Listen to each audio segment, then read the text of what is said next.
Jesus went out with his disciples across the Kidron Valley to a place where there was a garden, which he and his disciples entered. Judas brought a detachment of soldiers together with police from the chief priests and the Pharisees, and they came with lanterns and torches and weapons.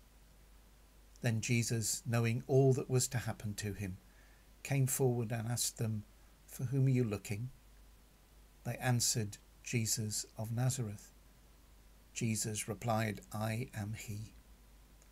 So they took him to Annas, who was the father-in-law of Caiaphas, the high priest that year. The high priest questioned Jesus about his disciples and about his teaching, and then they took Jesus from Caiaphas to Pilate's headquarters. It was early in the morning. Pilate took Jesus and had him flogged. The soldiers wove a crown of thorns and put it on his head, and they dressed him in a purple robe. They kept coming up to him saying, "Hail, King of the Jews," and striking him on the face. Pilate said, "Here is the man."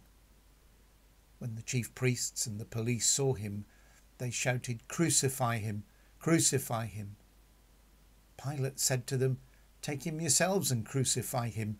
I find no case against him." The Jews answered him, "We have a law, and according to that law he ought to die because he has claimed to be the Son of God." Pilate said to Jesus, "Do you not know that I have power to release you and power to crucify you?" Jesus answered him, "You would have no power over me unless it had been given to you from above. Therefore the one who handed me over to you is guilty of a greater sin." From then on, Pilate tried to release him. But the Jews cried out, "If you release this man, you are no friend of the emperor. Everyone who claims to be a king sets himself against the emperor." When Pilate heard these words, he handed him over to be crucified. So they took Jesus, and carrying the cross by himself, he went out to what is called the place of the skull, which in Hebrew is called Golgotha. There they crucified him, and with him 2 others, one on either side, Jesus between them. Pilate also had an inscription written and put it on the cross. It read, "Jesus of Nazareth, the King of the Jews." Meanwhile, standing near the cross of Jesus were his mother and his mother's sister Mary, the wife of Clopas, and Mary Magdalene. When Jesus saw his mother and the disciple whom he loved standing beside her, he said to his mother, "Woman, here is your son." And he said to the disciple, "Here is your mother." And from that hour the disciple took her into his own house. After this, when Jesus knew that all was now finished, he said, in order to fulfill the scripture, "I am thirsty." A jar full of sour wine was standing there. So they put a sponge full of the wine on a branch of hyssop and held it to his mouth. When Jesus had received the wine, he said, "It is finished." Then he bowed his head and gave up his spirit.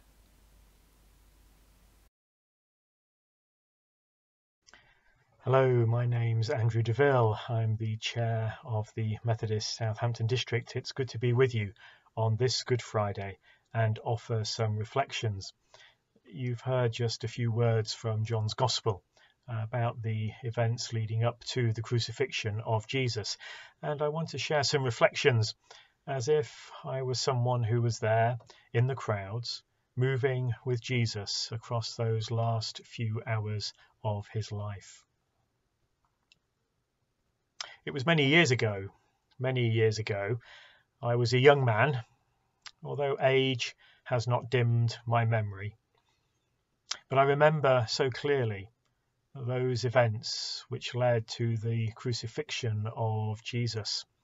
The rabbi, the teacher that I've been following for some considerable time. Those last few hours were very painful and yet at the end very peaceful. Painful because, well, there were times when I really wasn't sure what was going to happen. I'd been with Jesus for some time with his disciples. We'd been travelling around. I'd been learning from him. And more I was feeling drawn to the things he was saying, the person he was. We'd had a meal together. Jesus' close disciples, other friends and colleagues like myself. And I'd gone out into the garden with Jesus and some of the others. It was dark. By the moonlight, our shadows were very much there, huddled together. We gradually fell asleep one after the other. And then there was a commotion, then there was noise. The soldiers had come. Judas betrayed Jesus. Jesus was arrested. And I remember, well, with great shame, I remember falling back into the darker shadows, not wanting to see Jesus, not wanting to be seen by Jesus.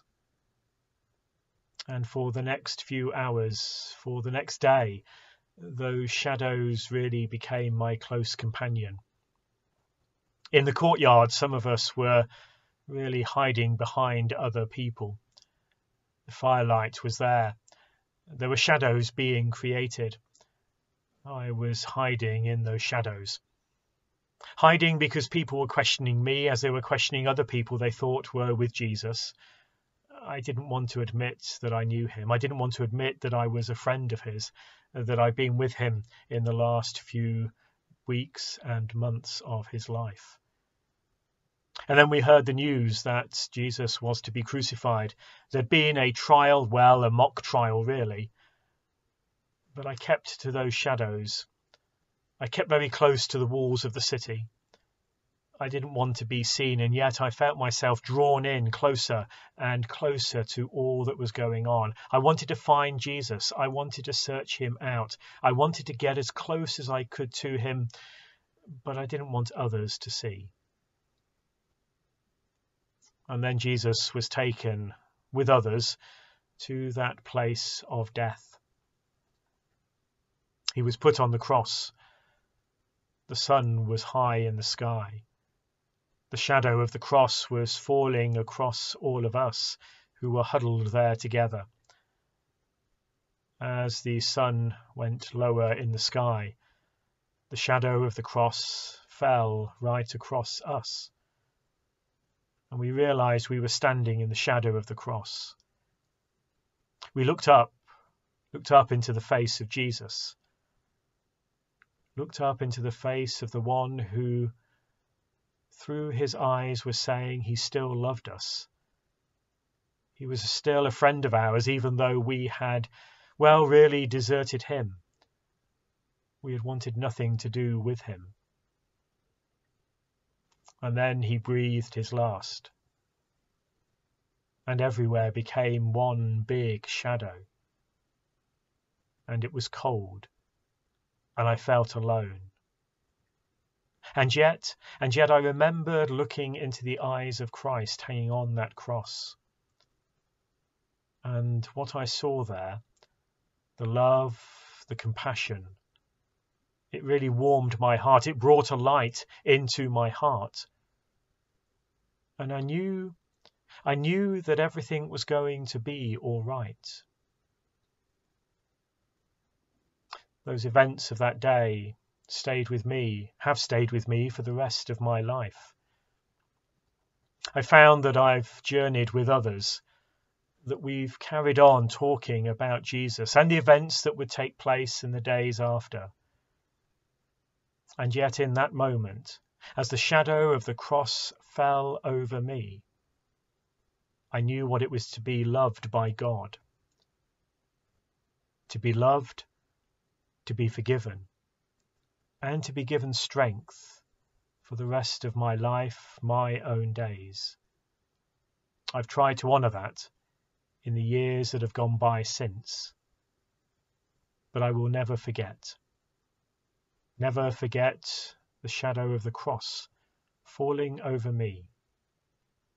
And in that, knowing the peace of Christ and the love of God.